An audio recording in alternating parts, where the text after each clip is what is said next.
कसं आहे याबरोबर काय होते नाही ते डिटेलमध्ये लिहिले पाहिजे तुम्हाला अन्याय होणे असं होतं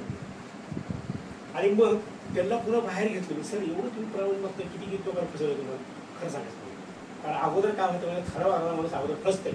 मग त्याला फसल्यानंतर पश्चाताप करते म्हणते मैंने इनके साथ गलत व्यवहार किया त्याला ते काय म्हणते त्याला व्यवहार असते की हिशोब तो हिशोब फेडायची वेळ आल्यास त्याला पश्चाताप करतो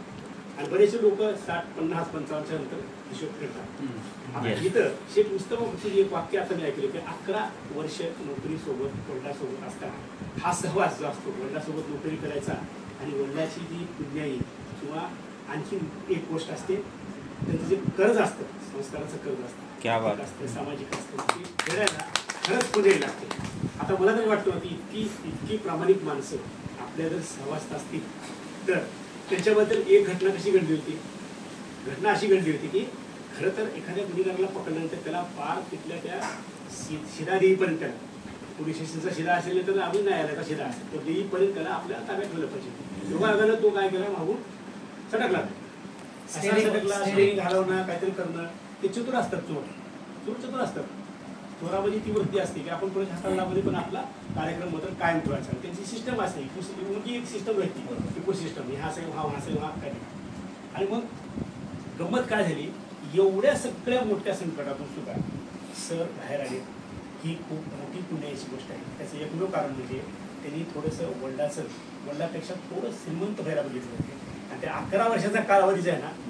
11 वर्षाचा कसं असतंय वडील ज्यावेळेस आपले 10 वर्ष 11 वर्ष रिटायरमेंटच्या अगोदर येतात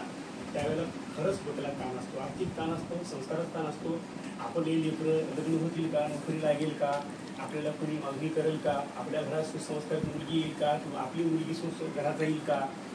खूप मोठी भीती घालमेल त्या वडिलांच्या मनामध्ये असते आणि ही घालमेल दूर करण्यासाठी आपलं आतलं दुखणं खरं तर संसारात दुखणं बाहेर बोलताच येत नाही आणि मग विश्वासाने तर बोलताच येत नाही कुठेच बोलता येत नाही जरी विश्वासाने बोललं तेवढ्या पुरतं तेवढं बोलून असा एक अपभ्रंश किंवा अपशब्द बोलला जातो आणि टाळलं मग मानसिकता कशी होती विश्वासाचा माणूस कसा असतो अंतर्गत विश्वास जो असतो बाहेर बघितला तरी आपल्याला दिसतो असा विश्वास वडिलांसोबत राहून त्यांनी जी कमवले का त्याच्या पुण्याईनं आज हे पुनर्जन्मातून आपल्यासोबत आहे आता या पुनर्जन्माचा हमको जब कोरोना हुआ था तो हमने एक कसम खाई ऐसी कसम खाई कि इसके बाद की पूरी जिंदगी हमारे बच्चों के लिए लगाई बच्चों के लिए बहुत रोया था कम से कम 2 दिन रोया था एक बार सिर्फ एक संधी देना मुझे मला देवानं फक्त एकच वेळी संधी द्यावी माझी सगळं आयुष्य माझ्या वर्गातल्या पोराला लावून आणि सगळं नेटानं लावून दिलेलं व्हेरी गुड आपण बी तेच करायचं खरं वागणं लोक आहे ज्यांना खरंच सांगता येते खरं सांगण्यासाठी सुद्धा डेअरिंग लागते मी बोललो सर 32 पुस्तकं हे केले असे केले पब्लिकेशन केले त्याने वाक्य वापरलं एवढं भारी केलं तुम्ही अहो सर आजकाल तुम्ही हुशार हे दाखवायला सुद्धा अक्कल पैसा लागते म्हणलं काय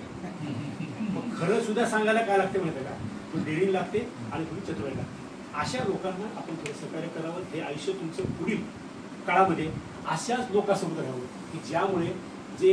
रावण राज म्हणतात किंवा शैतान म्हणतात इंग्लिशमध्ये त्याला सॅटर्न म्हणतात या लोकांचं राज येऊ द्यायचं नाही कसं असतं चांगलं आणि ओगळं समांतर चालतं कधी कधी काय होतं चांगल्याला थकवा आल्यामुळं